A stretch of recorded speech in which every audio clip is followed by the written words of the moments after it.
Kenya serait finalement prête à combattre les gangs en Haïti.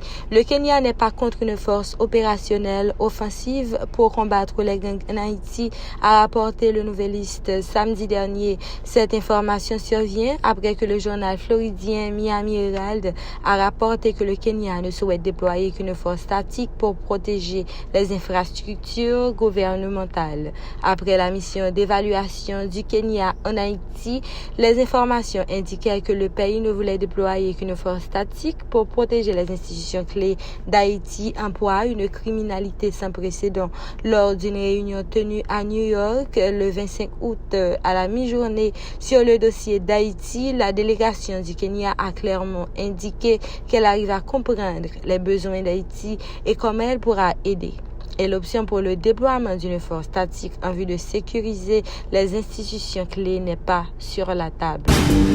Au cours de la réunion à New York, l'ambassadeur George Orina, le chef de la délégation kenyane, a tenu à préciser qu'après ses rencontres avec le gouvernement, le haut commandement de la police et les diplomates accrédités en Haïti, il est convaincu qu'Haïti a besoin d'une force opérationnelle offensive pour résoudre le problème des gangs armés. La délégation kenyane dit avoir une meilleure compréhension de la situation après sa visite sur le terrain. Il n'y a aucune certitude que cette force sera finalement déployée en Haïti car celle-ci nécessite de l'adoption d'une résolution au sein du Conseil de sécurité de l'Organisation des Nations Unies. Actuellement, les États-Unis et l'Équateur rédigent une résolution pour autoriser le déploiement de cette force. Selon les informations, cette résolution devait être présentée soit 15 septembre prochain. L'ex-président du CEP, Pierre-Louis Oppon, libéré ce soir.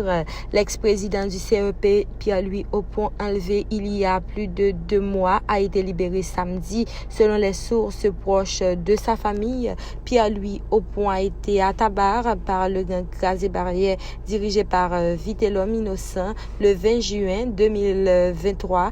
Une première rançon avait été donnée, mais les ravisseurs exigeaient un autre versement pour le remettre en liberté. Rappelons que Marie-Lucie Bonhomme Oppon, son épouse, avait été kidnappée quelques jours plus tôt par le même gang chez elle. Le chef de gang Vitellum avait décidé de la libérer quelques heures après sans exiger de rançon.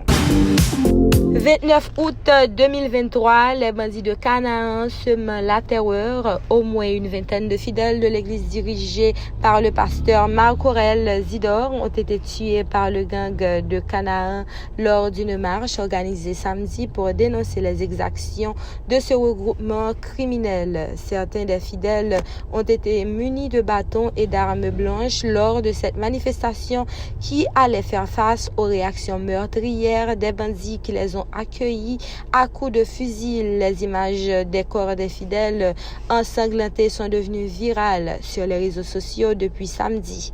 Suite à l'annonce du carnage, plus d'une vingtaine de corps sans vie ont été remarqués au drame. Plusieurs fidèles de cette église ont été séquestrés par des bandits de Canaan alors qu'une vingtaine ont été assassinés par le regroupement criminel.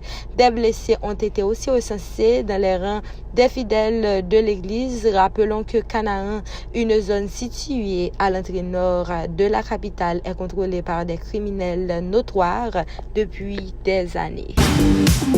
28 août 2023, intervention de la police nationale à Carrefour-Feuille.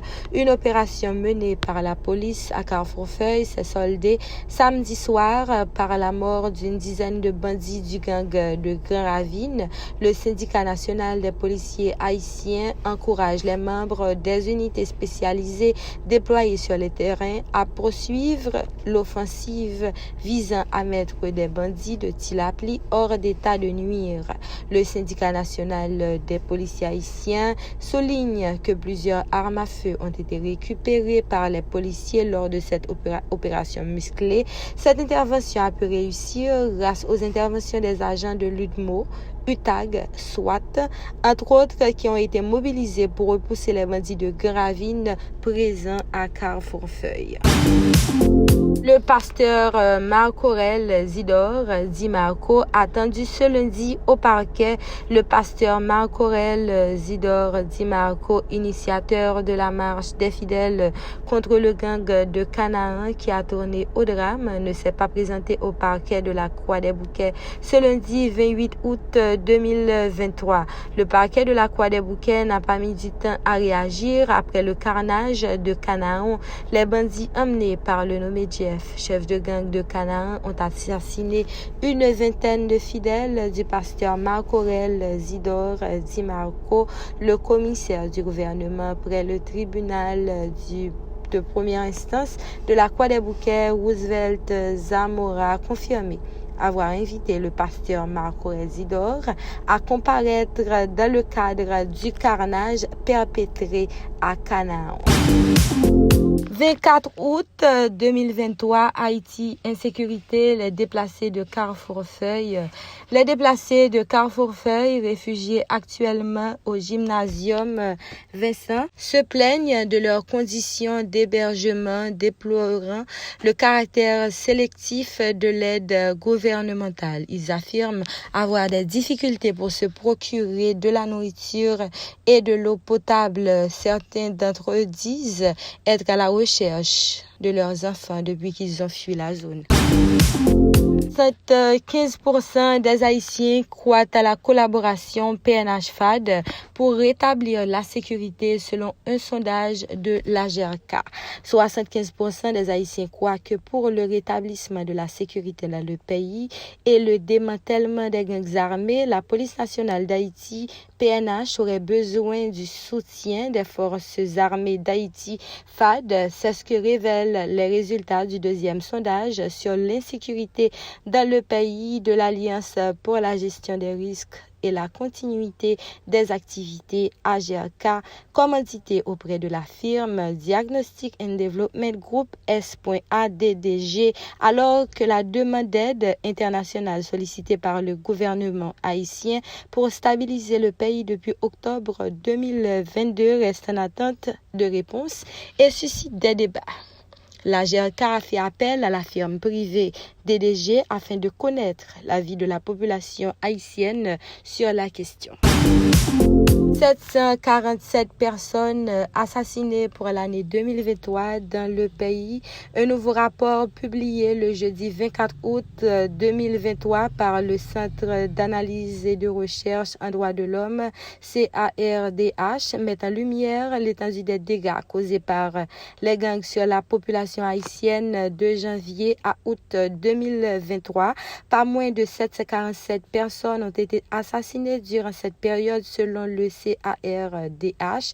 Parmi ces décès, le CARDH dit avoir enregistré 747 personnes assassinées par les gangs. Cela indique, selon l'organisation, une augmentation par rapport à l'année dernière. Concernant les policiers, elle souligne que 18 sont assassinés, dont 2 lynchés et 14 portés disparus, soit un total de 32 policiers assassinés et disparus depuis janvier 2023. Dans la catégorie autres mortes violentes qui ne concernent pas les cas qui ne sont pas liés à la violence des gangs, notamment questions sentimentales, contentieux, familiaux, entre autres, le CARDH avoir recensé 104 cas. Des présumés bandits ont également tué depuis le début du mouvement Bois-Calais. Cette initiative, entreprise par des membres de la population, a emporté 270 d'entre eux. La police de ces opérations a abattu près de 71, tandis que le commissaire de Miragouane, Jean-Ernest Muscadet, en a neutralisé 10 de janvier à date.